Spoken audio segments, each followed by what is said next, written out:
উপজেলা পর্যায়ে অধস্তন আদালতের কার্যক্রম বিস্তৃত করা, স্থায়ী বেঞ্চ স্থাপন করার বিষয়ে নীতিগতভাবে রাজনৈতিক দলগুলোর মধ্যে ঐক্যমত্য হয়েছে। আমরা দেখি বাংলাদেশের মানুষেরা বিচার প্রাপ্তির ক্ষেত্রে অনেক বাধা বিঘ্নের মধ্য দিয়ে তাদেরকে যেতে হয়।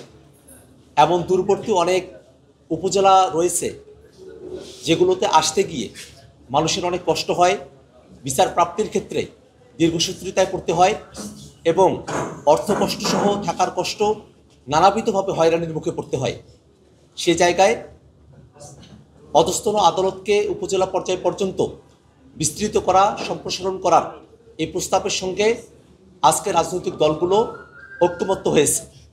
একই সাথে কিছু কনসার্ন রাজনৈতিক দলগুলোর পক্ষ থেকে এসেছে। আমরা জাতীয় নাগরিক পার্টির পক্ষ থেকে বলেছি যে যেই উপজেলাগুলো জেলা সদরের খুবই কাছাকাছি, সেই উপজেলাগুলো একটা নির্দিষ্ট সীমানার মধ্যে এবং সেখানকার জনগণের ঘনত্ব বিবেচনা করে, সেখানকার যোগাযোগ ব্যবস্থা, অর্থনৈতিক অবস্থা, মামলার চাপ, এই বিষয়গুলোকে বিবেচনায় করে পর্যায়ক্রমে সেগুলোতে স্থায়ী অধস্তন আদালত করা যেতে পারে। আর যেসব স্থানে চৌকি আদালতগুলো বর্তমানে কার্যকর রয়েছে, সেই স্থানগুলোতে চৌকি আদালতের পরিবর্তে সেখানে যেন স্থায়ী অধস্তন আদালত নির্মাণ করা হয়। এবং চৌকি আদালতগুলোতে এখন পর্যন্ত খুব ভালো অবকাঠামো নেই, সেখানে বন্দীদেরকে রাখার মতো ভালো ব্যবস্থাপনা নেই। আমরা কমিশনের কাছে প্রস্তাব রেখেছি যেন চৌকি আদালতের পরিবর্তে যে স্থায়ী আদালতগুলো করা হবে সেখানে যেন পূর্ণাঙ্গভাবে আদালতের অবকাঠামো নির্মাণ করা হয় এবং বিচার প্রাপ্তির সকল সুযোগ সুবিধা সেখানে যেন নিশ্চিত করা হয়। একই সাথে অধস্তন আদালতের এই পুরো কার্যক্রমের সাথে যেন পর্যাপ্ত সংখ্যক বিচারক নিয়োগপ্রাপ্ত হন, যেন মামলা জটের ক্ষেত্রে একটা সহজ সমাধানের ক্ষেত্রে আমরা আগাতে পারি, সেই বিষয়ে আমরা পরামর্শ এখানে উপস্থাপন করেছি। যে লিগ্যাল এইড কার্যক্রমের কথা বলা হয়েছে সেটা জেলা পর্যায় পর্যন্ত রয়েছে এবং খুবই সামান্য পরিমাণে সেটা কাজ করে থাকে। তো এই লিগ্যাল এইড কার্যক্রমকে যেন উপজেলা পর্যায় পর্যন্ত বিস্তৃত করা হয় এবং কার্যকরভাবে লিগ্যাল এইড প্রদান করা হয়, সে ব্যাপারে আমরা প্রস্তাব উত্থাপন করেছি। আর একটা বিষয়ে আজকে আলোচনা হয়েছে জরুরি অবস্থা বিষয়ে। মোটা দাগে রাজনৈতিক দলগুলো বর্তমানে সংবিধানের 141 অনুচ্ছেদে জরুরি অবস্থার যে বর্ণনার কথা সেখানে বলা হয়েছে সেটাকে সংশোধনের পক্ষে একমত হয়েছে। কিন্তু সেই সংশোধনী কীরকমভাবে হতে পারে তার ব্যাপারে মোটা থেকে এখানে ঐক্যমত্য আজ হয় নাই।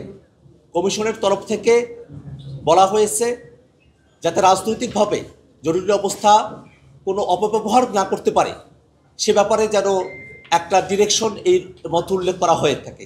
আবার একটা জিনিস বলা হয়েছে, মানুষের যে মানবাধিকারের জায়গাগুলো রয়েছে, নাগরিক অধিকারের জায়গাগুলো রয়েছে, সেটাকে যেন ক্ষুণ্ণ করা না হয়। সে ব্যাপারটাতে হাউজে এখন পর্যন্ত ঐক্যমত্য হয়নি।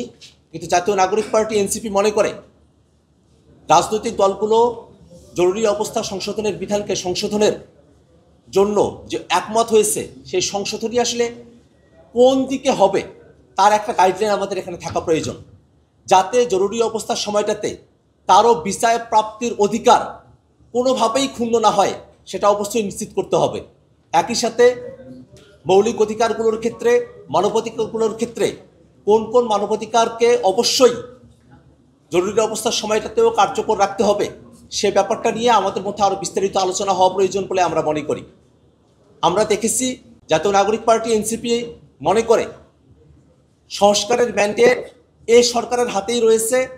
আমরা যারা ঐক্যমত্য কমিশনে বসছি, জনগণের প্রতিনিধিত্ব করছি, আমরা সংস্কারের বিষয়ে সিদ্ধান্ত গ্রহণ করবার অধিকার রাখি। পরবর্তী সংসদের কাছে সংস্কারের কার্যভারকে ছেড়ে দেওয়ার আমরা পক্ষপাতী নই।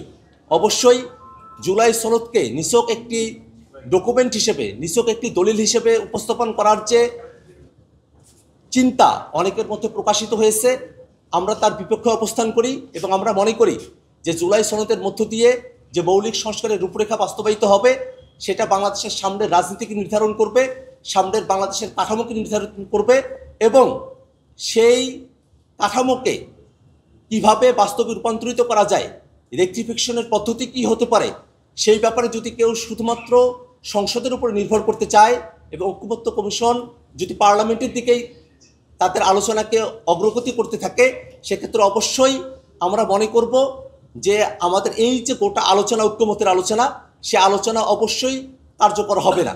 সেক্ষেত্রে আমাদের পরামর্শ হলো অবশ্যই বাংলাদেশের নতুন কাঠামোকে বাস্তবায়ন করতে, নতুন বন্দোবস্তকে বাংলাদেশের রাজনীতির জন্য কার্যকর করতে গণপরিষদ নির্বাচন আয়োজন করতে হবে।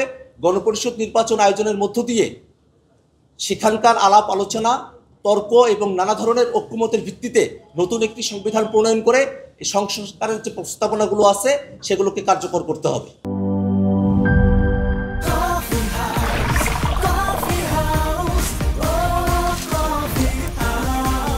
কফি হাউস, প্রতি চুমুকে আড্ডা জমে।